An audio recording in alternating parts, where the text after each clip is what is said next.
కంచె గచ్చిబౌలి భూమిలో చెట్ల తొలగింపును సుమోటాగా విచారించిన సుప్రీంకోర్టు తెలంగాణ ప్రభుత్వంపై సీరియస్ అయింది. బాధ్యత సీఎస్దేనని జైలుకు పంపిస్తామని హెచ్చరించింది. చెట్లు కొట్టేసే ముందు పర్యావరణ అటవీ శాఖల అనుమతి తీసుకున్నారా అని ప్రశ్నించింది. హైకోర్టు పంపిన రిపోర్టును పరిశీలించిన సుప్రీంకోర్టు నిపుణులతో కమిటీ ఏర్పాటు చేసి 6 నెలల్లో రిపోర్టు ఇవ్వాలని తెలంగాణ ప్రభుత్వానికి సూచించింది. దీనిపై ఇవాళ డిఎన్ఏ విత్ భరత్ చర్చిద్దాం. భరత్, ఏంటి, ఎలా చూడొచ్చు అసలు సుప్రీంకోర్టు? చాలా అంటే చాలా తీవ్రమైన వ్యాఖ్యలు ఇవాళ సుప్రీంకోర్టు చేసింది హైదరాబాద్ సెంట్రల్ యూనివర్సిటీకి సంబంధించిన కేసులో. చాలా సీరియస్ అయింది. అంటే ఇప్పటి వరకు బయటికి రాలేదు, ఇంకా చాలా మంది చెప్పలేదు. ఎగ్జాక్ట్ ట్రాన్స్క్రిప్షన్ నేను చెప్తాను సుప్రీంకోర్టులో ఏం కామెంట్ చేసిందో. సుప్రీంకోర్టు ఏకంగా తెలంగాణ చీఫ్ సెక్రటరీ జైలుకు వెళ్లాల్సి వస్తుందని హెచ్చరించింది. అంటే ఏం చేస్తున్నారు అసలు చీఫ్ సెక్రటరీ? ఇంత విధ్వంసం జరుగుతుంటే, ఈ కొట్టివేస్తుంటే ఏం చేస్తున్నారంటూ ప్రశ్నించి చీఫ్ సెక్రటరీ జైలుకు వెళ్లాలనుకుంటున్నారా అంటూ కామెంట్ చేసింది. ఎగ్జాక్ట్ గా నేను ఆ వర్డ్ ట్రాన్స్క్రిప్ట్ మీకు చెప్తాను. అడిగింది ఏంటంటే, బిఆర్ గవాయ్, అగస్టిన్ జార్జ్ మాయిష్ నేతృత్వం ధర్మాసనం, chief secretary will go to temporary prison constructed on the same spot near the lake.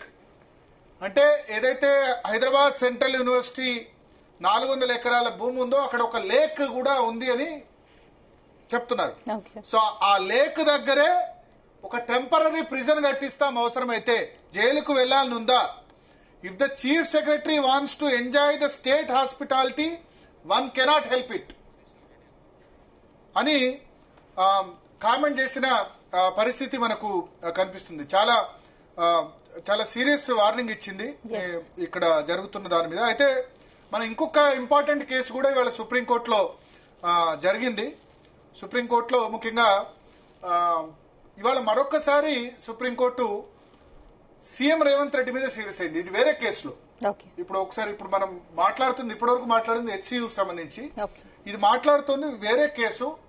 అదేంటంటే ఎమ్మెల్యేల ఫిరాయింపు వ్యవహారం. 10 మంది ఎమ్మెల్యేల ఫిరాయింపుకు సంబంధించిన కేసులో నిన్న ఒకసారి సుప్రీంకోర్టు సీరియస్ అయింది. ఇవాళ మరొకసారి సుప్రీంకోర్టు రేవంత్ రెడ్డి మీద ఆగ్రహం వ్యక్తం చేసింది.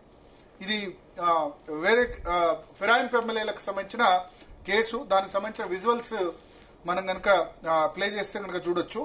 సో ఆ కేసులో ఏమన్నారంటే, 10 మంది ఎమ్మెల్యేలు ఎవరైతే పార్టీ ఫిరాయింపులకు పాల్పడ్డారో ఆ ఫిరాయింపులకు పాల్పడ్డ ఎమ్మెల్యేలకు సంబంధించి మొన్న అసెంబ్లీలో సీఎం రేవంత్ రెడ్డి ఒక ప్రకటన చేశారు కదా, స్పందన ఏంటంటే మళ్ళీ ఎన్నికలు రావు, ఇంకా మళ్ళీ ఎన్నికలు రావడానికి, ఉప ఎన్నికలు రావడానికి అసలు అవకాశం లేదు, ఏమాత్రం అవకాశం లేదు.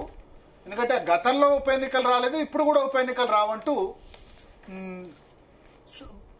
అప్పుడు శాసనసభలో రేవంత్ రెడ్డి కామెంట్ చేశారు. అప్పుడు వెంటనే హరీష్ రావు లేచి ఆయన ఇది సబ్జుడిస్ మ్యాటర్, సబ్జుడిస్ ఉంది కాబట్టి ఈ విషయంలో జోక్యం, ఈ విషయంలో మాట్లాడకుంటే బాగుంటుందంటూ హరీష్ రావు అసెంబ్లీలో ఆయన చెప్పారు. ఒకసారి విందాం మనం రేవంత్ రెడ్డి ఏమన్నారు, హరీష్ రావు ఏమన్నారు ఇవాళ. ఎందుకంటే సుప్రీంకోర్టులో దాని గురించే జరిగింది కాబట్టి ఒకసారి మనం విందాం. ఎస్, ఆనాడు ఎమ్మెల్యేలు మారితే మీరు మంత్రులు చేశారు, కనీసం మేము అట్లా కూడా చేయలేదు. మారిందా మారలేదంటే వాళ్ళు మేము మారనే లేదు, ముఖ్యమంత్రిని అభివృద్ధిలో కలిసి వచ్చినామంటారు. మీరు మంత్రులు చేసిన వాళ్ళు డిస్క్వాలిఫై కాలేదు, ఉప ఎన్నికలు రాలేదు. బాజాప్తో గవర్నర్ దగ్గర పోయి మంత్రులే చేసి 5 ఏళ్ళు మంత్రి, 10 ఏళ్ళు, ఒక ఆయన 8.5 ఏళ్ళు, మా అక్క 4.5 ఏళ్ళు మంత్రి చేసింది. ఎన్నడూ ఉప ఎన్నికలు రాలే. కానీ ఇప్పుడు ఉప ఎన్నికలు వస్తే వచ్చే వారమే ఉప ఎన్నికలు అంటారు. అధ్యక్ష ఎట్లా వస్తాయి అధ్యక్ష? చట్టం మారలే, న్యాయం మారలే, స్పీకర్ ఆఫీసు సేమే ఉంది, పాలకపక్షం ప్రతిపక్షం అట్లనే ఉంది, రాజ్యాంగం అసలే మారలేదు. ఇంకెట్లొస్తాయి అధ్యక్ష ఉప ఎన్నికలు? నాకు అర్థం కాలేదు. ఏ రాజ్యాంగం ప్రకారం వస్తాయి అధ్యక్ష? డాక్టర్ బాబాసాహెబ్ అంబేద్కర్ గారు రచించిన రాజ్యాంగం ప్రకారము ముఖ్యమంత్రి గారు ఏమన్నారంటే, మేము ఈ 10 మంది ఎమ్మెల్యేలు డిస్క్వాలిఫై కారు, అది గతంలో కాలేదు, ఇప్పుడు కూడా కారు అంటే నేను వెంటనే ఇక్కడ నుంచి సుప్రీంకోర్టులో ఉన్న మ్యాటర్ని మీరు ఎట్లా మాట్లాడతారంటే మాకు ఇమ్యూనిటీ ఉంది, మేము ఏదైనా మాట్లాడవచ్చు ఈ సభలో లోపల మాట్లాడతామన్నారు. అయితే ఐఎమ్ కోటింగ్ అధ్యక్ష పేజ్ నెంబర్ 10. ఇవాళ ఈ విషయం మీదే సుప్రీంకోర్టు రేవంత్ రెడ్డిని తప్పుపట్టింది. ఈ విషయాన్ని ఆర్యమా సుందరం బీఆర్ఎస్ తరపు న్యాయవాది సుప్రీంకోర్టు దృష్టికి తీసుకొచ్చారు. ఏంటంటే మరొకసారి సీఎం ఈ విధంగా కామెంట్ చేశారు, బై ఎలక్షన్స్ రావని కామెంట్ చేశారు, అది స్పీకర్ సమక్షంలోనే చేశారు. ఈ నేపథ్యంలో నిష్పాక్షికత ఏ విధంగా ఉంటుంది అన్నప్పుడు బీఆర్ గవాయ్ చాలా ఘాటుగా స్పందించారు. గతంలోనే రేవంత్ రెడ్డికి ఒకసారి మేము ఈ విషయంలో వార్నింగ్ ఇచ్చాం. ముఖ్యంగా లిక్కర్ స్కామ్ కేసులో కవితకు బెయిల్ ఇచ్చినప్పుడు ఆయన కామెంట్ చేశారు, కొంత అడ్వర్స్ కామెంట్ చేశారు. ఆ విషయంలో సుప్రీంకోర్టుకు రేవంత్ రెడ్డి క్షమాపణ కూడా చెప్పారు. సో గతంలో లిక్కర్ కేసులో కవితకు బెయిల్ వచ్చినప్పుడు న్యాయ వ్యవస్థ మీద కామెంట్ చేసినప్పుడే మేము సీరియస్ గా స్పందించాల్సింది. అప్పుడే కోర్టు ధిక్కరణ పిటిషన్ మేము కోర్టు ధిక్కరణ కింద నోటీస్ ఇవ్వాల్సింది, కానీ ఇవ్వకుండా ఉండడం వల్ల ఇవాళ ఈ విధంగా కామెంట్ చేస్తున్నారా అంటూ అభిషేక్ మను సింఘ్వి ఎవరైతే తెలంగాణ అసెంబ్లీ లెజిస్లేచర్ తరపున వాదిస్తున్నారో ఈ కేసులో ఆయన దృష్టికి తీసుకొచ్చింది. అప్పుడు అభిషేక్ మను సింఘ్వి ఏమన్నారంటే ఈ పూర్తి ట్రాన్స్క్రిప్ట్ కాదు అన్నారు. కానీ ఆర్యమా సుందరం ఎస్ జడ్జి కూడా అన్నారు ఇది పూర్తి transcript, BRS MLA Harish Rao లేచి నిలబడి చెప్పినా సరే అదే మాటను నేను తప్పేం కాదు అని చెప్పడం కరెక్ట్ కాదు అని సుప్రీంకోర్టు కామెంట్ చేసింది. సో ఈ విషయం మీద మనతో మాట్లాడేందుకు హరీష్ రావు గారు ప్రస్తుతం ఫోన్ లైన్ లో సిద్ధంగా ఉన్నారు. హరీష్ రావు గారు. నమస్కారం అండి. నమస్కారం హరీష్ రావు గారు. ఇవాళ సుప్రీంకోర్టులో ఇవాళ మీరు అసెంబ్లీలో చేసిన కామెంట్స్, మీకు రేవంత్ రెడ్డికి మధ్య జరిగిన కన్వర్జేషన్ ఇవాళ సుప్రీంకోర్టులో హీరింగ్ వచ్చింది. కరెక్ట్ అండి. అంటే యాక్చువల్ గా రెండు రాజ్యాంగ బద్దమైనటువంటి సంస్థలను చిన్న చూపు చూసే విధంగా ఆ రోజు ముఖ్యమంత్రి గారి వ్యాఖ్యలు ఉన్నాయి. ఒకటి రాష్ట్ర శాసనసభ, ఇట్స్ ఎ కాన్స్టిట్యూషనల్ బాడీ. రెండు మన దేశంలో సర్వోన్నత న్యాయస్థానము సుప్రీంకోర్టు. ఈ రెండింటిని చట్టాలను గౌరవించకుండా బుల్డోజ్ చేసే విధంగా రేవంత్ రెడ్డి గారు మాట్లాడారు. అధికారం ఉంది కదా అని ఏది పడితే అది చేస్తామంటే చట్టం ఊరుకోదు కదా. అధికారము ఎవరైనా ఏ పదవిలో ఉన్నా రాజ్యాంగబద్ధమైన పదవిలో ఉన్నటువంటి వాళ్ళు చట్టానికి లోబడి మాట్లాడవలసి ఉంటుంది, చట్టానికి లోబడి మెదులుకోవాల్సి ఉంటుంది. ఆ రోజు నా ఇమ్యూనిటీ ఉంది, నేను శాసనసభలో ఏదైనా మాట్లాడతాను అని చెప్పి ముఖ్యమంత్రి గారు మాట్లాడే ప్రయత్నం చేశారు. సో నేను ఆ రోజు లేచి వెంటనే కౌల్ అండ్ షెక్దర్ ఏదైతే మన పార్లమెంటరీ ప్రాక్టీసెస్ బుక్ ఉంటుందో దాని ప్రకారంగా బుక్ తీసి నేను పాయింట్ ఆఫ్ ఆర్డర్ కింద అప్పుడే నేను స్పీకర్ గారి దృష్టికి, ప్రభుత్వం దృష్టికి తీసుకుపోయే ప్రయత్నం చేశాను. అందులో members cannot refer to any matter of fact on which a judicial decision is pending అని చాలా స్పష్టంగా చెప్పారు. ఇంకా మోర్ డీటెయిల్డ్ గా కూడా నేను చెప్పే ప్రయత్నం చేశాను. సో అయితే ముఖ్యమంత్రి గారు దాన్ని పట్టించుకోకుండా, ముఖ్యమంత్రి గారే కాకుండా మళ్ళీ తర్వాత లేచి ఉత్తమ్ కుమార్ రెడ్డి గారు మేము అట్లా అనేక సార్లు పార్లమెంట్ లో మాట్లాడామని, తర్వాత శాసనసభ వ్యవహారాల మంత్రి గారు, అందరూ మినిస్టర్లు కూడా ఇంకా అధికారం ఉంది కదా అని చెప్పి నోటుకొచ్చినట్టుగా కోర్టును లెక్క చేయకుండా వారు ఆ రోజు శాసనసభలో మాట్లాడారు. సో దానికి ఈ రోజు ప్రభుత్వం తప్పకుండా ముఖ్యమంత్రి గారు ఇవాళ సమాధానం చెప్పుకోవాల్సిన పరిస్థితి ఏర్పడ్డది. కోర్టు తప్పు పట్టింది, అక్షింత వేసింది అతనికి. సో ఇప్పటికైనా రేవంత్ రెడ్డి నోరు అదుపులో పెట్టుకోవాలి. గతంలో ఒకసారి మాట్లాడి ముఖ్యమంత్రి గారు బేషరతుగా సుప్రీంకోర్టు క్షమాపణ చెప్పడమే కాదు భవిష్యత్తులో పునరావృతం కాకుండా చూసుకుంటామన్నారు. మళ్ళీ ఈ రోజు అదే రకమైనటువంటి వ్యాఖ్యలు చేయడాన్ని చాలా గట్టిగా సుప్రీంకోర్టు గర్హించింది. ఇది కరెక్ట్ కాదు అనేటువంటి కామెంట్స్ ను చేయడం యాక్చువల్ గా చెప్పాలంటే ముఖ్యమంత్రికి తలవం.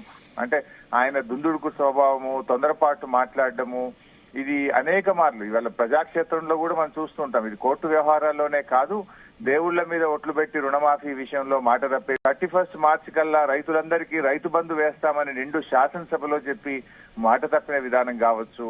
సరిగా ఎన్నికల ముందు మేనిఫెస్టో చెప్పడము తప్పడం అయితే అది చాలా పార్టీలు చేస్తారు. కానీ అసలు దేవుళ్ల మీద, కనబడ్డ చర్చ్ మీద, దర్గా మీద, దేవుడి మీద ఒట్టు పెట్టి మాట తప్పిన ముఖ్యమంత్రులు జనరల్ గా ఉండరు. అంటే ప్రజలకు ఒక నమ్మకం ఉంటుంది, దేవుడు అంటే విశ్వాసం ఉంటుంది, ముఖ్యమంత్రి పదవి అంటే గౌరవం ఉంటుంది. ఆ పదవి యొక్క గౌరవాన్ని తగ్గించే విధంగా బయట మాట్లాడడం గాని, శాసనసభలో మాట్లాడడం గాని, ఉన్నత న్యాయస్థానాల పట్ల కూడా మాట్లాడేటువంటి విధానము ఏమైతుందంటే ఆ ముఖ్యమంత్రి పదవికి ఉండే గౌరవాన్ని తగ్గించే విధంగా ఇలా రేవంత్ రెడ్డి గారి వ్యాఖ్యలు ఉన్నాయి. శాసనసభలకు అసలు ఎన్నికలు రానే రావు అంటే ఇంకా మరి రాజ్యాంగం ఏమున్నట్టు? కాన్స్టిట్యూషన్ అంటే ఏమున్నట్టు ఆయన ఒకటి ఏం చేశారంటే గతంలో బీఆర్ఎస్ హయాంలో రాలేదు కాబట్టి ఇప్పుడు కూడా రావు, గతంలో రాలేదు ఇప్పుడు కూడా రాలేదు అని అన్నారు. సో గతంలో రావు ఇప్పుడు రావు కాదు కదా, ఏదైనా కాన్స్టిట్యూషన్ కు లోబడి ఉంటుంది. కాన్స్టిట్యూషన్ చాలా స్పష్టంగా డిస్క్వాలిఫై చేయాలి అని చెప్పి స్పష్టంగా చెప్తుంది. ఒక పార్టీ తరఫున ఎమ్మెల్యేగా గెలిచిన వ్యక్తి ఇంకొక పార్టీ బీఫామ్ మీద ఎంపీ ఎన్నికల్లో పోటీ చేయడం it's a clear cut violation. అంత బ్లాటెంట్ గా ఉన్నటువంటి వయలేషన్ ను మ్యాటర్ కోర్టులో పెండింగ్ లో ఉండగా ముఖ్యమంత్రి గారు చట్టాన్ని చేతిలోకి తీసుకొని తానే తీర్పునిచ్చినట్టుగా ఉంది. నేను అదే రోజు చెప్పాను, మీ ముఖ్యమంత్రి గారు ఇక సుప్రీంకోర్టు తీర్పును తాను ముందు చెప్పినట్టుగా ఉంది, చట్టాన్ని చేతిలోకి తీసుకొని తాను తీర్పు వెల్లడించినట్టుగా ఉంది. దీన్ని తప్పకుండా మేము సుప్రీంకోర్టు దృష్టికి కూడా తీసుకువెళ్తామని చెప్పి కూడా ఆ రోజు మేము చెప్పడం జరిగింది. సో డెఫినెట్ గా దాన్ని ఇవాళ సుప్రీంకోర్టు గుర్తించి ఇవాళ ముఖ్యమంత్రి గారికి గట్టిగా ఈ రోజు వాళ్ళు వ్యాఖ్యానించినటువంటి విషయాన్ని కూడా మనం చూసాం. అంటే ఒకటి సార్ ఇక్కడ అప్పుడు ఆ రోజు ఉత్తమ్ కుమార్ రెడ్డి అయినా లేకపోతే శ్రీధర్ బాబు అయినా లేకపోతే రేవంత్ రెడ్డి అయినా ఫ్లోర్ ఆఫ్ ది హౌస్ ఆ ఇమ్యూనిటీ ఉంటుంది అని వాళ్ళ ఆర్గ్యుమెంట్ వినిపించారు. ఫ్లోర్ ఆఫ్ ద హౌస్ అసెంబ్లీలో మాట్లాడొచ్చు, ఏదైనా మాట్లాడొచ్చు, దానికి మాకు ఇమ్యూనిటీ ఉంటుందని వాళ్ళు మాట్లాడారు. అది కరెక్టా కాదా? అలాంటి ఇమ్యూనిటీ లేదనే కౌల్ అండ్ సెక్దర్ పుస్తకంలో చాలా స్పెసిఫిక్ గా చెప్పారు. ఎప్పుడు ఇమ్యూనిటీ ఉంటుంది, ఏ సందర్భంలో కోర్టుల గురించి జ్యుడిషియరీ గురించి మాట్లాడొచ్చు అనేటువంటి అంశం కూడా చెప్పారు. ఏ సందర్భాల్లో మాట్లాడకూడదు అనేటువంటి విషయాన్ని కూడా అందులో చాలా స్పష్టంగా చెప్పారు. ఎందుకంటే ఈ మ్యాటర్ ఆల్రెడీ అక్కడ సుప్రీంకోర్టులో వింటా ఉన్నారు. ఇది మాట్లాడకూడనటువంటి అంశం. అంటే ముఖ్యమంత్రి గారు ఎంత దూరం వెళ్ళిపోయారంటే అసలు ఇంకా రాజ్యాంగం తానే రచిస్తానో మార్చినాను అన్నట్టుగా అసలు రావు ఎన్నికలు, అసలు ఎవరు ఆలోచించవలసిన అవసరమే లేదు అని ఏ రకంగా చెప్తారు? అసలు ఆ రకంగా ఒక ముఖ్యమంత్రి గారు మాట్లాడడం తగునా? ఆయన ఆ రోజు రాజ్యాంగం మీద ప్రమాణం చేసి రాజ్యాంగానికి లోబడి మనసా వాచా కర్మ నేను నా విధులు నిర్వర్తిస్తానని చెప్పి ప్రమాణం చేసినటువంటి వ్యక్తి ఆ రాజ్యాంగానికి విరుద్ధంగా రాజ్యాంగ స్ఫూర్తికి తూట్లు పొడిచే విధంగా మాట్లాడడం అనేటువంటిది సరైనటువంటిది కాదు. అంటే కౌల్ అండ్ సెక్దర్ ప్రకారం ఏ సందర్భాల్లో మాట్లాడొచ్చు జ్యుడిషియరీ గురించి? అంటే అందులో డీటెయిల్ గా పోతే చాలా ఉన్నాయి. ముఖ్యంగా ఎప్పుడైనా ఇంపీచ్మెంట్ అంటే జడ్జిలను తొలగించాలనుకున్నప్పుడు, జడ్జిల మీద ఆరోపణలు వచ్చినప్పుడు అది రికమెండ్ చేసే విషయంలో కొన్ని సందర్భాల్లో మాట్లాడడానికి అవకాశం ఉంది. ఇట్లా కొన్ని స్పెసిఫిక్ ఇన్స్టాన్సెస్ ఉన్నాయి. కానీ ఆ ఇన్స్టాన్సెస్ లో కూడా జడ్జిమెంట్ ఇవ్వకూడదు. You can speak, you can, కానీ అసలు రాదు ఎన్నిక అనేది ఎవరు చెప్పాలి? అది న్యాయస్థానం ఇవ్వాల్సిన తీర్పును ముఖ్యమంత్రి ఎట్లా ఇస్తాడు సభలో? ఇన్ఫాక్ట్ ముఖ్యమంత్రి కూడా ఎవరు? శాసనసభకు అధిపతి, శాసన సభాపతి, స్పీకర్. ఆయన చెప్పాలి. ఆ డెసిషన్ ఎవరిది? యాజ్ ఎ ట్రిబ్యునల్ చైర్మన్ గా డిస్క్వాలిఫికేషన్ పై నిర్ణయం తీసుకోవాల్సింది స్పీకర్. స్పీకర్ గారు ఈ అనర్హత వేటు విషయంలో ఈ యాక్ట్స్ లైక్ ఏ ట్రిబ్యునల్ చైర్మన్. సో స్పీకర్ నిర్ణయాన్ని ముఖ్యమంత్రి ఎవరు ప్రకటించడానికి? ఆ సభకు అధిపతి ఎవరు? స్పీకర్. స్పీకర్ గారు కూడా దాన్ని వారించకపోవడము, స్పీకర్ గారి నిర్ణయాన్ని ముఖ్యమంత్రి చేతుల్లోకి తీసుకొని పోవడం, డిస్క్వాలిఫై అవుతారా కాదా ఆ పిటిషన్ ఎవరి దగ్గర పెండింగ్ ఉంది? స్పీకర్ గారి దగ్గర పెండింగ్ ఉంది. అవుతారు కాదు అని తేల్చవలసింది ఎవరు? స్పీకర్ గారు తేల్చాలి. స్పీకర్ గారు తేల్చే విషయాన్ని ముఖ్యమంత్రి చెప్తాడు. ఒకవైపు సుప్రీంకోర్టులో స్పీకర్ గారు ఆలస్యం చేస్తున్నారు, డిస్క్వాలిఫికేషన్ మీద రాజ్యాంగబద్ధంగా నడుచుకోవడం లేదు, త్వరగా నిర్ణయం తీసుకోండి అని చెప్పి బీఆర్ఎస్ పార్టీ సుప్రీంకోర్టుకు వెళ్ళింది. సో దాన్ని పరిశీలించి నిర్ణయాన్ని ప్రకటించాల్సింది ఎవరు? సుప్రీంకోర్టు ప్రకటించాలి. ఆ నిర్ణయం కూడా రావు అని సుప్రీంకోర్టు నిర్ణయాన్ని కూడా ముఖ్యమంత్రి గారే ప్రకటించే విధంగా మాట్లాడారు. టూ కాన్స్టిట్యూషనల్ బాడీస్, స్పీకర్ ను తక్కువ చేసే విధంగా, శాసనసభ ఫంక్షనింగ్ ను తక్కువ చేసే విధంగా ఒకవైపు, మరోవైపు ఉన్నత న్యాయస్థానం సుప్రీంకోర్టు యొక్క దాన్ని కూడా తగ్గించే విధంగా వారి యొక్క వ్యాఖ్యలు ఉన్నాయి. ఓకే, అంటే ఇక్కడ ఒకటి సార్, స్పీకర్ ముందు ఆ విధంగా మాట్లాడి ఉండకూడదు అంటారా? నిర్ణయం తీసుకోవాల్సిన విషయాన్ని ఆయన ఇన్ఫ్లుయెన్స్ చేశారు అన్నట్ట రావు అని అది ఎక్స్ప్లెయిన్ చేయడం వేరు. అసలు ఎన్నికలు రావు, ఎవరు ఆలోచించవలసిన అవసరం లేదు అని ఆయన అయితే చెప్తాడు. Who is he? Is the leader of the house. Leader of the house గా నీకు కొన్ని హక్కులుంటాయి, మీకు కొంత గౌరవం ఉంది, మీకు కొన్ని బాధ్యతలు, కొన్ని విధులు ఉన్నాయి. కానీ ఎమ్మెల్యేల డిస్క్వాలిఫికేషన్ అనేటువంటి అంశం ఎవరి చేతికి వస్తుంది అంటే అది ఖచ్చితంగా ఆ అంశం స్పీకర్ గారి పరిధిలో ఉంటుంది. స్పీకర్ గారికే మేము డిస్క్వాలిఫికేషన్ పిటిషన్ ఇచ్చాం. మన కాన్స్టిట్యూషన్ ఏం చెప్పింది?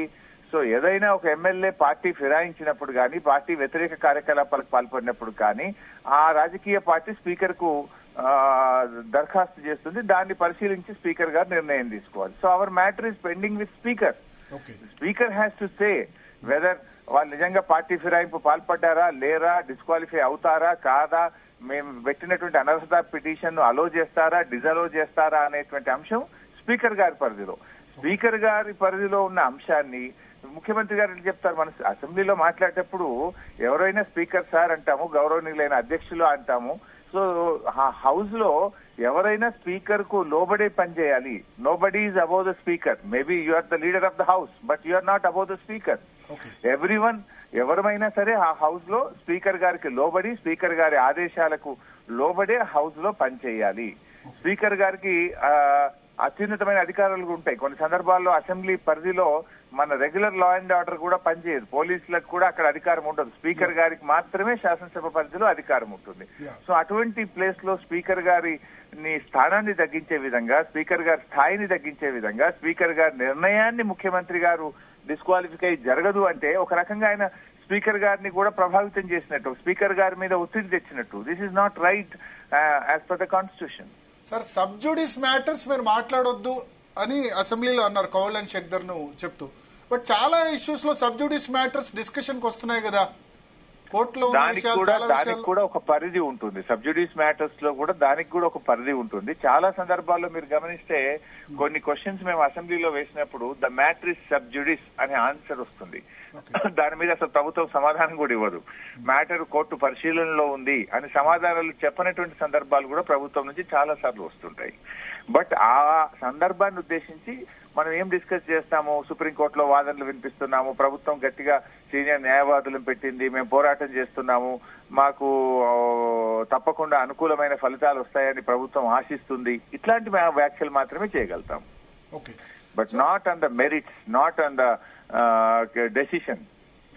ఇవాళ అంటే అభిషేక్ మను సింఘ్విని అడిగింది ఇదే కోర్టు, మేము గతంలోనే కంటెంప్ట్ నోటీస్ ఇచ్చి ఉండాల్సింది రేవంత్ రెడ్డికి, కవితకు బెయిల్ ఇచ్చిన వ్యవహారంలో ఆయన చేసిన ఒక సంవత్సరం లోపే రెండవసారి మాట్లాడడం పట్ల బహుశా వారు బాధపడ్డట్టుగా తన యొక్క ఆవేదనని ఎక్స్ప్రెస్ చేసినట్టుగా మనకు అనిపిస్తా ఉంది. ఎందుకంటే గతంలో ఇచ్చుంటే ఇలా మాట్లాడి ఉండేవాడు కాదు, జాగ్రత్తగా ఉండేవాడు. గతంలో మేము ఎక్స్క్యూజ్ చేస్తే దాన్ని ఉదాసీనంగా తీసుకొని తిరిగి మాట్లాడారు అన్నటువంటి భావన వారి వ్యాఖ్యల్లో మనకు కనబడుతుంది. సరే, వాళ్ళ ఆర్గ్యుమెంట్స్ కంప్లీట్ అయ్యాయి, జడ్జిమెంట్ రిజర్వ్ చేశారు. సో ఏమనిపిస్తుంది మీకు? డెఫినెట్ గా న్యాయం గెలుస్తుంది. గతంలో మనకు చాలా అనుభవాలు ఉన్నాయి. వివిధ రాష్ట్రాల్లో జరిగినటువంటి కేసుల్లో ఖచ్చితమైనటువంటి సమయాన్ని నిర్ధారిస్తూ కోర్టులు ఆదేశాలు ఇచ్చినటువంటి జడ్జిమెంట్స్ ఎన్నో ఉన్నాయి. ఇక్కడ కూడా చాలా క్లియర్ కేసు ఉంది, ఎన్నో ఆధారాలు కూడా ఉన్నాయి కనుక తప్పకుండా స్పష్టమైనటువంటి ఉత్తర్వులు వస్తాయని మేము ఆశిస్తున్నాం. అంటే వాళ్ళు ఏమన్నారంటే వాళ్ళ అభిషేక్ మను సింఘ్వి గానీ నిన్న ముకుల్ రోహత్గి గానీ స్పీకర్ తరపున లేకపోతే లెజిస్లేచర్ తరపున వాదించిన న్యాయవాదులు స్పీకర్ కు టైం లైన్ అన్నది ఎక్కడా లేదు కాన్స్టిట్యూషన్ లో. ఒకటి. రెండోది, ఒకరి వ్యవహారాల్లో జ్యుడిషియరీ స్పీకర్ లెజిస్లేచర్ వ్యవహారాల్లో జోక్యం చేసుకోవడం కరెక్ట్ కాదు. రాజ్యాంగ వ్యవస్థ ఒక వ్యవస్థ ఇంకో వ్యవస్థలో ఎట్లా జోక్యం చేసుకుంటుందని వాళ్ళు ఆర్గ్యూ చేశారు. గతంలో మనకు సుప్రీంకోర్టు అనేక సందర్భాల్లో స్పీకర్లకు ఒక సమయాన్ని నిర్ధారిస్తూ 3 నెలల్లో, 2 నెలల్లో, 4 వారాల్లో అలా టైం ఇస్తూ మీరు నిర్ణయం తీసుకోండి, దీన్ని డిస్పోజ్ చేయండి అని స్పష్టంగా ఆదేశాలు ఇచ్చినటువంటి సందర్భాలు అనేకంగా మనం చూసాం మన దేశంలో. మరి టైం లిమిట్ లేదు అంటే 5 ఏళ్ల పాటు అలాగే ఉండిపోతారు. అంటే మీరు ఎవరైనా ఏ పార్టీలోనైనా గెలవచ్చు, ఏ పార్టీ అయినా మారొచ్చు, ఇంకా 5 ఏళ్ల దాకా నిర్ణయం తీసుకోము అనేటువంటి పరిస్థితుల్లో తప్పకుండా మన highest constitutional body supreme court. Supreme court decision is constitution some times. So అందువల్ల వారికి అధికారం తప్పకుండా ఉంటుంది. రాజ్యాంగ పరిరక్షణ కోసం కోర్టు అన్ని ఆలోచించి దానికి తగిన నిర్ణయం తీసుకుంటుంది. And this is not first time కూడా అనేక రాష్ట్రాల్లో మణిపూర్ కేసులో 3 నెలల సమయం ఇచ్చింది. సో అది ఆ కేసు వేరు, ఇది వేరు అని చెప్తున్నారు. కేసు సందర్భాలు వేరు కావచ్చు, but disqualification is same, but the law is same. So మహారాష్ట్రలో ఉన్నాయి జడ్జిమెంట్స్, ఇట్లా వేరియస్ స్టేట్స్ లో కూడా జడ్జిమెంట్స్, ఉత్తరప్రదేశ్ రకరకాల స్టేట్స్ లో కూడా వచ్చినటువంటి జడ్జిమెంట్స్ ఉన్నాయి. వీఆర్ కాన్ఫిడెంట్, బీఆర్ఎస్ పార్టీగా తప్పకుండా న్యాయం మీద, న్యాయ వ్యవస్థ మీద మాకు విశ్వాసం ఉంది. మేము ఈ కేసులో తప్పకుండా గెలుస్తామనేటువంటి ఆత్మవిశ్వాసంతో ఉన్నాం. అంటే కాంగ్రెస్ నేతలు అన్నారు గతంలో బీఆర్ఎస్ చేయలేదా ఫిరాయింపులు, ఆ సమయంలో స్పీకర్స్ ఎందుకు చర్యలు తీసుకోలేదు? సో దట్స్ డిఫరెంట్ అండి. ఆ రోజు దట్స్ ఎ మెర్జర్, అది కాన్స్టిట్యూషన్ కు లోబడి 2/3 మెర్జర్ ఆ రోజు జరిగింది. సో ఆ మెర్జర్ కు అది చట్టమే అలో చేస్తుంది కనుక ఆ చట్టానికి లోబడి ఆ రోజు జరిగింది. కానీ ఈ రోజు చట్టాన్ని అతిక్రమించి BRS party MLA Congress party B form మీద ఎంపీగా పోటీ చేయడం అనేది ఇది blatant and clear cut violation. Okay okay okay, thank you అండి. థ్యాంక్ యూ హరీష్ రావు గారు మీ సమయం కేటాయించినందుకు. సో మొత్తానికి స్పందన ఇవాళ జరిగిన సుప్రీంకోర్టు సంబంధించి నేను చెప్తాను. ఇవాళ ఏం జరిగిందంటే సీఎంకు సంబంధించి ఈ నిన్న మొత్తం కూడా బీఆర్ఎస్ తరపు న్యాయవాదులు వినిపించారు కదా. తర్వాత ముకుల్ రోహత్కి అసెంబ్లీ స్పీకర్ తరపున ఆర్గ్యుమెంట్స్ వినిపించారు. తర్వాత ఇవాళ అభిషేక్ మను సింఘ్వి ఆర్గ్యుమెంట్స్ ఆయన స్పీకర్ తరపున ప్లస్ లెజిస్లేచర్ తరపున అంటే శాసనసభ కార్యదర్శి తరపున ఆయన వినిపించిన పరిస్థితి. వినిపించిన సమయంలో అభిషేక్ మను సింగ్ ఏం చెప్పారంటే గతంలో ఎక్కడా కూడా టైం లిమిట్ అంటూ లేదు, స్పీకర్ కు టైం లిమిట్ పెట్టజాలదు అని ఆయన కామెంట్ చేశారు. అంటే స్పీకర్ న్యాయస్థానాలు ఆదేశించలేవని కూడా స్పీకర్ తరపు న్యాయవాది ముకుల్ రోహత్ కి కూడా చెప్పారు. ఎస్, సేమ్ అది నిన్న చెప్పారు. ఇవాళ అభిషేక్ మను సింఘ్వి అదే విషయాన్ని చెప్పారు, స్పీకర్ ను ఆదేశించలేవని చెప్పి. ఈ సందర్భంలో అభిషేక్ మను సింఘ్వి ఆర్గ్యుమెంట్స్ కంప్లీట్ అయిన తర్వాత బీఆర్ఎస్ తరపు న్యాయవాది ఆర్యమా సుందరం రిజైండర్ ఇచ్చే సందర్భంలో ఆయన ఏం చేశారంటే అసెంబ్లీలో జరిగిన ట్రాన్స్క్రిప్ట్ అంతటిని కూడా ఇంతకుముందు మనం బయట ప్లే చేశాం. రేవంత్ రెడ్డి మాట్లాడింది, హరీష్ రావు మాట్లాడింది. రేవంత్ రెడ్డి ఏమన్నారంటే బై ఎలక్షన్స్ ఇంతకు ముందు రాలేదు, ఇప్పుడు కూడా రావు అని చెప్పారు. అప్పుడు వెంటనే హరీష్ రావు లేచి అసెంబ్లీలో ఆయన ఇది మ్యాటర్ సబ్జుడిస్ సుప్రీంకోర్టులో ఉంది ఫిరాయింపు ఎమ్మెల్యేలకు సంబంధించి, సో దీని మీద మాట్లాడడం కరెక్ట్ కాదన్నారు. అప్పుడు రేవంత్ రెడ్డి ఎస్ సబ్జుడిస్ అయినా మ్యాటర్ అయినా ఫ్లోర్ ఆఫ్ ది హౌస్ లో అంటే అసెంబ్లీలో మాట్లాడేందుకు ఇమ్యూనిటీ ఉంటుంది, అంటే కోర్టుల గురించి వాటి గురించి మాట్లాడేందుకు అవకాశం ఉంటుందని ఆయన మాట్లాడారు. ఉత్తమ్ కుమార్ రెడ్డి, శ్రీధర్ బాబు వాళ్ళందరూ కూడా సపోర్ట్ చేశారు.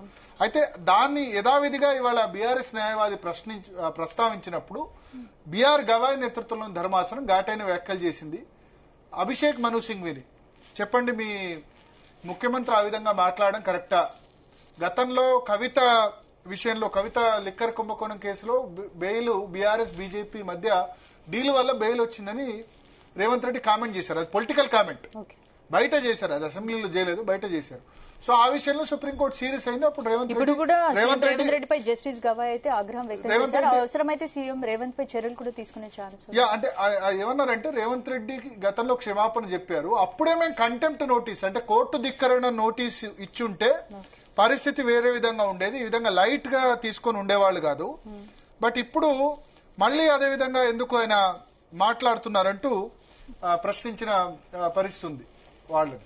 సో మరొకసారి అంటే ఇవాళ నిన్న జరిగింది సేమ్, నిన్న కూడా సెన్సర్ చేసింది. బట్ ఇవాళ ఎగ్జాక్ట్లీ శాసనసభలో ఏం జరిగిందో ఆ శాసనసభలో జరిగిన కన్వర్జేషన్ మొత్తాన్ని సుప్రీంకోర్టు ముందు బీఆర్ఎస్ తరపు న్యాయవాదిని ఉంచారు. ఒక విధంగా హరీష్ రావు ఆయన మాట్లాడిన దాన్ని ఇక్కడ తీసుకొచ్చి చెప్పారు. ఇదే విషయం మీద మనతో పాటు మోహిత్ రావు బీఆర్ఎస్ తరపు న్యాయవాది ప్రస్తుతం ఉన్నారు, సుప్రీంకోర్టు న్యాయవాది. మోహిత్ రావు గారు హాయ్ అండి. హాయ్. ఇవాళ సుప్రీంకోర్టులో ఏం జరిగింది సార్? అంటే సీఎం కు సంబంధించి సుప్రీంకోర్టు ఎందుకు ఏ సందర్భంలో కామెంట్ చేయాల్సి వచ్చింది? అయితే ఈ రోజు సింఘ్వి గారు ఆర్గ్యుమెంట్స్ చేయడానికి ఈ రోజు మ్యాటర్ టేకప్ చేసుకున్నారండి పొద్దున. సో ఆయన మేజర్ గా 4-5 పాయింట్స్ ఆర్గ్యూ చేయడం జరిగింది. సేమ్ ముకుల్ రోహత్ గారు ఏదైతే ఆర్గ్యూ చేశారో దాన్ని రీట్రేట్ చేశారు.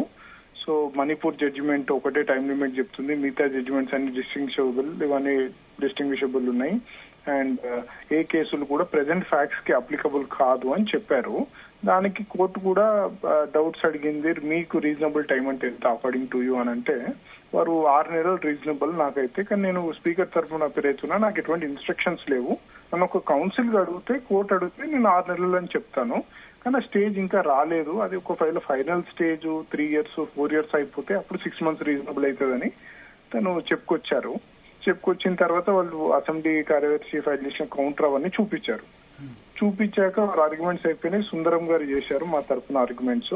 అండ్ ముకుల్ రోత్ గారు చేసిన ఆర్గ్యుమెంట్స్ ప్రతిని మేము రెఫ్యూట్ చేసుకుంటూ with proofs and in the judgements చూపించడం జరిగింది.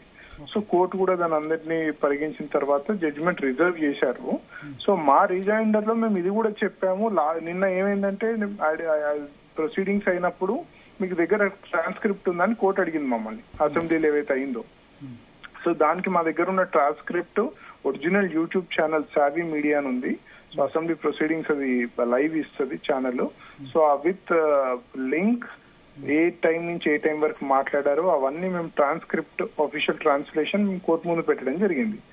అయితే కోర్టు కూడా చూశారు, మేము ఆర్గ్యూ చేశాము. చేసిన తర్వాత ఫ్లోర్ మీద ఎట్లా మాట్లాడతారు, సెపరేషన్ ఆఫ్ వింగ్స్ ఎక్కడుంది, మీరు మా దాంట్లోకి ఎంక్రోచ్ అవ్వద్దు, అండ్ అలానే లెజిస్లేచర్ జ్యుడిషియరీ ఎంక్రోచ్ అవ్వద్దు, అండ్ జ్యుడిషియరీ కూడా లెజిస్లేచర్ ఎంక్రోచ్ కాదు, కానీ ఆ లిమిట్ పెట్టాలి, మీరు చెప్పాలి. గతంలో ఆల్రెడీ ఒకసారి పొరపాటు జరిగింది, ఇది మళ్ళీ జరుగుతుంది సెకండ్ టైము, అండ్ గతంలో మేము వదిలేసి తప్పు చేశామా అని కూడా అన్నది కోర్టు ఈ రోజు. ఓకే ఓకే, అంటే గతంలో కంటెంప్ట్ నోటీసులు ఇవ్వకుండా తప్పు చేశామా అని చెప్పి. ఎస్, అయితే లైవ్ లో రిపోర్ట్ అయింది, దాని ఆర్టికల్ కూడా ఉంది.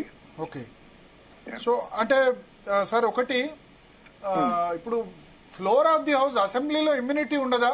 శాసనసభ్యులు ఏమైనా మాట్లాడొచ్చు కదా, శాసనసభ్యులు గానీ సీఎం గానీ ఏమైనా వేరే దాని గురించి కూడా అసెంబ్లీలో మాట్లాడిన దాని మీద కోర్టులు శిక్షలు విధించాలి కదా. జనరల్ టాపిక్స్ మాట్లాడొచ్చు, కానీ ఏవైతే మ్యాటర్స్ సబ్జూడీస్ ఉన్నాయో, నిన్న మీకు మళ్ళీ మీరు నన్ను సేమ్ క్వశ్చన్ అడిగారు నిన్న కూడా. సో ఏవైతే మ్యాటర్స్ సబ్జూడీస్ ఉంటాయో వాటి గురించి ప్రస్తావన తీసుకురావద్దండి. ఓకే, ఎందుకంటే అది ప్రభావితం చేస్తుంది. నిన్న కూడా నేను ఎక్స్ప్లెయిన్ చేశాను, అది ప్రభావితం చేస్తుంది తీర్పుని, ప్రభావితం చేసేది కూడా మాట్లాడద్దు. సబ్జుడిస్ ఇష్యూస్ చాలా డిస్కషన్ చేస్తున్నారు కదా, అసెంబ్లీ గానీ పార్లమెంట్ గానీ చాలా ఇష్యూస్ డిస్కస్ చేస్తున్నారు కదా సబ్జుడిస్ సంబంధించి. అంటే there should be constructive criticism అండి. ఒకవేళ మాట్లాడినా సబ్జుడిస్ తీసినా, ఒకవేళ ఏదైనా అది సుప్రీం కోర్టులో ఉంది, వాటి గురించి మనం మాట్లాడొద్దు. దాని అడ్మిటెడ్ ఫ్యాక్ట్స్ ఏమైనా ఉంటే మాట్లాడొచ్చు దాని గురించి. అంతేగాని సుప్రీంకోర్టు తీర్పు ఇవ్వబోతున్న టైంలో లేదు, కావు, ఇట్లాంటివి కాదు. ఎందుకంటే అక్కడ స్పీకర్ డిసైడ్ చేయాలి. స్పీకర్ ను ఉద్దేశించి మేము మీ తరపున చెప్తున్నాము, ఇది ఎప్పటికీ కాదు, గతంలో కాలేదు, ఇప్పుడు కాలేదంటే అదొక రకమైన ప్రభావితం క్రియేట్ చేస్తుంది స్పీకర్ మీద. అండ్ ఏ జనరల్ పబ్లిక్ కూడా ఒక సీఎం గారు అలా మాట్లాడినాక ఏ స్పీకరు ధైర్యం చేస్తారు డిసైడ్ చేయడానికి అన్న దాని మీద కూడా ఇష్యూస్ రేజ్ అవుతాయి. ఓకే ఓకే, సో ఓవరాల్ గా ఇవాళ ఇప్పుడు జడ్జిమెంట్ రిజర్వ్ చేశారు కదా. ఎస్ అండి, కంక్లూడ్ అయిపోయినాయి ఆర్గ్యుమెంట్స్ ఈరోజు. ఓకే, వాళ్ళు స్పీకర్ తరపున న్యాయవాది ఒక 10 days లో రిటర్న్ సబ్మిషన్స్ ఇస్తామని అన్నారు. ఓకే, సో ఆ 10 days తర్వాత మోస్ట్ ప్రాబబ్లీ జడ్జిమెంట్ డెలివర్ అవుతుందండి. అంటే మీరేమైనా రిక్వెస్ట్ చేశారా కొంత త్వరగా ఇవ్వండి జడ్జిమెంట్ దీనికి సంబంధించి అట్లా ఏమన్నా? లేదండి, వాళ్ళు 10 days అన్నారు, 10 days ఓకే అన్నాము. కానీ మేము రిక్వెస్ట్ చేసింది 8 weeks డిసైడ్ చేయమని, మీ డైరెక్షన్ ఇవ్వమని రైజ్ చేసాము. అండ్ ఒక రకంగా కూడా చెప్పాము ఎండింగ్ లో, ఒకవేళ మీరు 10 రోజులు అడుగుతున్నారు కదా, 10 రోజులు కూడా తగ్గేయండి ఇచ్చే 8 weeks లో అని కూడా అడిగాము. ఓకే, సో అంటే 10 రోజుల లోపల స్పీకర్ వాళ్ళు తరపు న్యాయవాది రిటర్న్ ఆర్గ్యుమెంట్స్ ఇవ్వాలి. వాటిని చూసిన తర్వాత మళ్ళీ హైకోర్టు జడ్జిమెంట్ రాసేందుకు కూడా కొంత సమయం పడుతుంది. అవునండి, రిజర్వ్ చేసుకున్నాక రిటర్న్ ఆర్గ్యుమెంట్స్ చూసిన తర్వాత కొద్దిగా సమయం తర్వాత. సుప్రీంకోర్టు సమ్మర్ హాలిడేస్ ఉన్నాయి కదా మోహిత్ రావు గారు, ఎప్పటి నుంచి ఎప్పటి వరకు? 25th May నుంచి ఉన్నాయండి. సో ఇంకా 2 months ఉంది, ఆల్మోస్ట్ 2 months ఉంది సమ్మర్ కి. సో బిఫోర్ దట్ రావచ్చా, తర్వాత రావచ్చా? ఈ మంత్ ఎండింగ్ ఎక్స్పెక్ట్ చేస్తున్నాం మేము. మంత్ ఎండ్ కు సంబంధించి ఏదో ఒక ఆర్డర్ చేయొచ్చు. అయితే ఇవాళ ఓవరాల్ ఆర్గ్యుమెంట్ జరుగుతున్నప్పుడు అభిషేక్ మను సింఘ్వి ఒక మాట అన్నారు, అసలు స్పీకర్ కి ఎట్లా టైం లిమిట్ ఫిక్స్ చేస్తారు, ఒక పరిధిలోకి జ్యుడిషియరీ వచ్చి లెజిస్లేచర్ పరిధిలోకి ఎట్లా ఉంటుంది, ఆ ప్రెసిడెన్స్ కరెక్ట్ కాదు కదా అన్నారు కదా. అయితే దీంట్లో ఒకటి మీరు అందరు మర్చిపోయిన ఫ్యాక్ట్ ఏంటంటే, speaker is not sitting as a speaker while deciding disqualification petitions. He is a tribunal. Tribunal కి డైరెక్ట్ జ్యుడిషియల్ రివ్యూ కానివ్వండి, సూపరింటెండెన్స్ డైరెక్ట్ ఉంటుంది, హైకోర్టు కానీ సుప్రీంకోర్టు కానీ. ఆయన స్పీకర్ కాదు. స్పీకర్ ఒకవేళ ఆయన స్పీకర్ హోదాలో కూర్చుంటే సుప్రీంకోర్టు కంట్రోల్ ఉండదు స్పీకర్ మీద. That's correct, absolutely correct. కానీ వైల్ డిసైడింగ్ డిస్క్వాలిఫికేషన్ పిటిషన్ ఆయన ఒక ట్రిబ్యునల్. ఇప్పుడు నేషనల్ గ్రీన్ ట్రిబ్యునల్ ఎలానో, NCLT ఎలానో, కన్జ్యూమర్ ఫోరం ఎలానో, ఇది కూడా ఒక ట్రిబ్యునల్ అలానే. ఇప్పుడు మీరు day in and day out చూస్తుంటే సుప్రీంకోర్టు హైకోర్టు డైరెక్షన్స్ ఇస్తుంది, ట్రయల్ 6 months లో కంప్లీట్ చేయండి, 1 year లో కంప్లీట్ చేయండి అని. ఓకే ఆ కోర్టుకి ఎలా అయితే ఇస్తున్నారో ఈ కోర్టు కూడా అలానే ఇవ్వచ్చు. ఓకే కానీ అంటే ఇది పొలిటికల్ కామెంట్ కదా. ఇప్పుడు సీఎం రేవంత్ చేసింది అప్పుడు బై ఎలక్షన్స్ రావు ఇప్పుడు రావు అని అన్నారు. ఇది సభలో చేయడం వల్ల ఇబ్బంది వచ్చిందా, బయట చేస్తే ఇబ్బంది ఏమి ఉండేది కాదంటారా? ఎక్కడ చేసినా తప్పే అండి అది, అకార్డింగ్ టు మీ. అచ్చా ఎక్కడ చేసినా తప్పే, ఎక్కడ కూడా చేయొద్దు అది. ఓకే అంటే యాజ్ ఏ ప్రివిలేజెస్ లెజిస్లేటర్స్ కి బిల్స్ మీద మాట్లాడడానికి, కన్స్ట్రక్టివ్ డెవలప్మెంట్ మీద మాట్లాడడానికి ప్రివిలేజ్ ఉండొచ్చు, కానీ సుప్రీం కోర్ట్ ని డిక్టేట్ చేయడానికి ప్రివిలేజ్ ఉండదండి. Okay okay that is wrong understanding. Okay so మొత్తానికి ఒక 1-2 months లోపల క్లారిటీ వస్తుంది ఈ విషయంలో, సుప్రీంకోర్టు జడ్జిమెంట్ ఇచ్చేస్తుంది. మంత్ ఎండింగ్ వస్తుందని నేను అంటున్నాను. మీరు 2 months లోపు స్పీకర్ నిర్ణయం తీసుకోవాలని అడిగారా? 2 months మేము అడిగాం. 2 months 8 weeks లోపల డైరెక్షన్ ఇవ్వండి అని మేము కోరాము. 8 weeks అంటే రీజనబుల్ టైం అంటే 8 weeks. ఎందుకంటే ఆల్రెడీ 1 year 2 months అయింది, అందుకనే మేము 8 weeks అన్నాం. ఓకే ఓకే ఓకే రైట్ అండి. థ్యాంక్ యూ ఎస్ స్పందన. సో ఇంపార్టెంట్ డెవలప్మెంట్ సుప్రీంకోర్టులో ఒకటి అంటే ఇవాళ జరిగిన ఇప్పుడే జాయిన్ అయిన వీక్షకులకు చెప్పాల్సిందంటే ఒకటి 2-3 పాయింట్స్. జడ్జిమెంట్ ని రిజర్వ్ చేసింది. ఫిరాయింపు ఎమ్మెల్యేల కేసుకు సంబంధించి ఇంకా అత్యున్నత న్యాయస్థానం జడ్జిమెంట్ రిజర్వ్ చేసింది. తీర్పు స్పీకర్ ను ఆదేశించవచ్చు, ఆదేశించకపోవచ్చు. ఆదేశించింది అనుకోండి 2 నెలల్లో, వీళ్ళు అడిగినట్టు 2 నెలల్లో లేదా 3 నెలల్లో లేదా 6 నెలల్లో అని చెప్పింది అనుకోండి, ఫస్ట్ టైం ఒక క్లియర్ డైరెక్షన్ ఇచ్చినట్టు సుప్రీంకోర్టు. ఇంకా సుప్రీంకోర్టు ఇచ్చిందంటే ఏంది, మళ్ళా అత్యున్నత న్యాయస్థానం, దాని స్పీకర్ పాటించాల్సిందే. స్పీకర్ పాటించకుండా నాకు డైరెక్షన్ ఇవ్వలేదు అంటే మళ్ళీ అది రాజ్యాంగ సంఘర్షణకు దారితీస్తుంది, 2 వ్యవస్థల మధ్య సంఘర్షణకు దారితీస్తుంది. ఇప్పటి వరకు స్పీకర్ తరపున న్యాయవాది ఆర్గ్యూ చేసిందంటే ఇది జుడిషియరీ, అది లెజిస్లేచర్ అధికారంలోకి జుడిషియరీ రాకూడదని వాదించారు. సో ఇప్పుడు అన్ని ఆర్గ్యుమెంట్స్ విన్న తర్వాత కూడా సుప్రీంకోర్టు ఇప్పుడు ఒక నిర్ణయం తీసుకోబోతుంది, జడ్జిమెంట్ ఇవ్వబోతుంది. వాళ్ళు రిజర్వ్ చేశారు. సో పూర్తిగా తీర్పు కాపీ రాయబోతున్నారు, ఏదో నార్మల్ ఆర్డర్ కాదు. స్పీకర్ సంబంధించిన న్యాయవాది కూడా 10 రోజుల్లోపు పూర్తిగా వాళ్ళ ఆర్గ్యుమెంట్స్ రిటర్న్ గా ఇచ్చిన తర్వాత జడ్జిమెంట్ రాస్తారు. జడ్జిమెంట్ రాసిన దాన్ని మిగతా కేసుల్లో కూడా బైండింగ్ ఉండే అవకాశం ఉంది. అయితే ఒక కేసు ఉంది, మణిపూర్ సంబంధించిన కేసులో 3 నెలల్లోపు స్పీకర్ నిర్ణయం తీసుకోమంటే స్పీకర్ నిర్ణయం తీసుకోమని ఆదేశించింది. మణిపూర్ కు సంబంధించిన కేసులు, ఉత్తరప్రదేశ్ సంబంధించిన కేసులు ఉన్నాయి, మహారాష్ట్ర కేసులు ఉన్నాయి. సో మహారాష్ట్ర కేసులో కూడా రీజనబుల్ టైం లోపు నిర్ణయం తీసుకోవాలని చెప్పింది. రీజనబుల్ టైం అంటే ఎంత అని చెప్పలేదు, బట్ వాళ్ళు కరెక్ట్ గా మళ్ళీ ఎలక్షన్స్ జరిగే సమయంలో మహారాష్ట్ర స్పీకర్ నిర్ణయం తీసుకున్నారు. సో ఇప్పుడు ఈ కేసులో కూడా ఇదే చెప్పింది. ఎప్పుడు అంటే స్పీకర్ రీజనబుల్ టైం అంటే 2028 వరకు తీసుకోరు, అట్లే వదిలేయమంటారా? రాజ్యాంగ ఉల్లంఘన జరిగితే మేము చూస్తూ ఊరుకుంటాం అంటే మూడ్ ఆఫ్ ది కోర్ట్ మనకి ఏం కనబడుతుంది అంటే స్పీకర్ కు టైం లిమిట్ ఇచ్చే విధంగా కనబడుతుంది. అంటే మనం సుప్రీంకోర్టు జడ్జిమెంట్ ని ప్రెడిక్ట్ చేయడం కరెక్ట్ కాదు, కానీ వాదనలు జరిగిన తీరు, న్యాయమూర్తి చేసిన ఓరల్ కామెంట్స్ బట్టి చూస్తే వాళ్ళైతే స్పీకర్ కు అన్లిమిటెడ్ టైం అయితే ఇచ్చినట్టు మనకు కనబడట్లేదు. జస్టిస్ బిఆర్ గవాయ్ నేతృత్వంలో ధర్మాసనం ఆల్రెడీ 1 year క్రితం వీళ్ళు పిటిషన్ ఇచ్చారు. అయితే అభిషేక్ మను సింఘ్వి ఈ సందర్భంగా కూడా ఒకటి అన్నారు, వాళ్ళు స్పీకర్ కు పిటిషన్ ఇచ్చిన 1 వారం రోజులకే కోర్టులకు వచ్చేస్తున్నారు వీళ్ళంతా కూడా ఇటీవల. అట్లా అయితే ఎట్లా, స్పీకర్ కు టైం ఇవ్వాలి కదా తెలిసేందుకంటే ఇప్పటికే 1 year అయింది కదా, చాలా లేట్ అయింది కదా అని సుప్రీంకోర్టు ప్రశ్నించింది. అదే ఇంకొకటి మళ్ళీ ఇవాళ ఇప్పుడు హరీష్ రావు రేవంత్ రెడ్డి మధ్య జరిగిన కన్వర్జేషన్ ఇవాళ సుప్రీంకోర్టు ముందుకు వచ్చింది. ఇప్పుడే జాయిన్ అయిన వ్యూవర్స్ కోసం, హరీష్ రావు రేవంత్ రెడ్డి మధ్య అసెంబ్లీ చివరి రోజు కన్వర్జేషన్ జరిగింది. ఎందుకంటే అసెంబ్లీ సమావేశాల చివరి రోజు రేవంత్ రెడ్డి ఏమన్నారంటే, ఆయన ఏం కామెంట్ చేశారంటే, ఎట్టి పరిస్థితుల్లో ఉప ఎన్నికలు రావు, గతంలో రాలేదు ఇప్పుడు రావు. గతంలో అంటే బీఆర్ఎస్ హయాంలో 2 సార్లు ఫిరాయింపులు జరిగాయి, 2014లో కూడా ఫిరాయింపులు జరిగాయి. అప్పుడు టీడీపీ శాసనసభ పక్షాన్ని మొత్తాన్ని విలీనం చేసుకున్నారు, తలసాని శ్రీనివాస్ యాదవ్ ని మంత్రివర్గంలోకి తీసేసుకున్నారు, టీడీపీ శాసనసభ్యుడిని ఏకంగా మంత్రి చేసేశారు. అప్పుడు 2018 నుంచి జరిగినప్పుడు 2018 తర్వాత బీఆర్ఎస్ లోకి 12 మంది కాంగ్రెస్ ఎమ్మెల్యేలు ఫిరాయించినప్పుడు కూడా బై ఎలక్షన్స్ మంత్రి పదవులు కూడా ఇచ్చారు. అప్పుడు సబితా ఇంద్రారెడ్డికి మంత్రి పదవి ఇచ్చారు. తలసాని శ్రీనివాస్ యాదవ్ కేమో విలీనం కట్టి ముందే మంత్రి పదవి ఇచ్చారు. టీడీపీ విలీనం జరగడానికి 1 year సమయం పట్టింది. 1 year పాటు అప్పుడు కూడా స్పీకర్ నిర్ణయం తీసుకోలేదు. అప్పుడున్న మత్సూనాచారి గాని పోచారం శ్రీనివాసరెడ్డి కూడా, ఇప్పుడు పోచారం శ్రీనివాసరెడ్డి దానికి మనకు కాంగ్రెస్ పార్టీలోకి ఫిరాయించిన పరిస్థితి. సో ఆయన కూడా ఈ 12 మంది ఒకేసారి పోలేదు, వాళ్ళు విడతల వారిగా పోయారు. కానీ విడతల వారిగా పోయిన తర్వాత 6 నెలల లోపు విలీనం యాక్సెప్ట్ చేశారు, స్పీకర్ బులెటిన్ ఇచ్చారు. కానీ అప్పుడు కాంగ్రెస్ పార్టీ అంత ఓనర్షిప్ తీసుకొని గట్టిగా కోర్టులో ఫైల్ చేయలేదు. బీఆర్ఎస్ కు కాంగ్రెస్ కు అదే తేడా. అప్పుడు కూడా ఫిరాయింపులు జరిగాయి. నైతికంగా అది కరెక్టా అంటే కరెక్ట్ కాదు. కానీ ఇప్పుడు బీఆర్ఎస్ చూడండి, అంటే ప్రాంతీయ పార్టీ కాబట్టి గతంలో మీరు చేశారు, ఇప్పుడు మేము చేస్తున్నామని కాంగ్రెస్ నేతలు బహిరంగంగానే అంటున్నారు. అయితే గతంలో చేసినప్పుడు వీళ్ళు కాంగ్రెస్ లీగల్ గా గట్టిగా ఫైట్ చేయలేదంటారు, చేస్తే ఈ విధంగా వచ్చేది. ఇప్పుడు చూడండి, వీళ్ళు లీగల్ గా చాలా గట్టిగా ప్రాంతీయ పార్టీ కాబట్టి అప్పుడు కేవలం బట్టి విక్రమార్క సిఎల్పీ లీడర్ ఉన్నారు. కాంగ్రెస్ పార్టీ అంతా ఓన్ తీసుకొని ప్రతిష్టాత్మకంగా తీసుకొని ఫైట్ చేసి ఉంటే వేరే విధంగా వచ్చి ఉండేదేమో.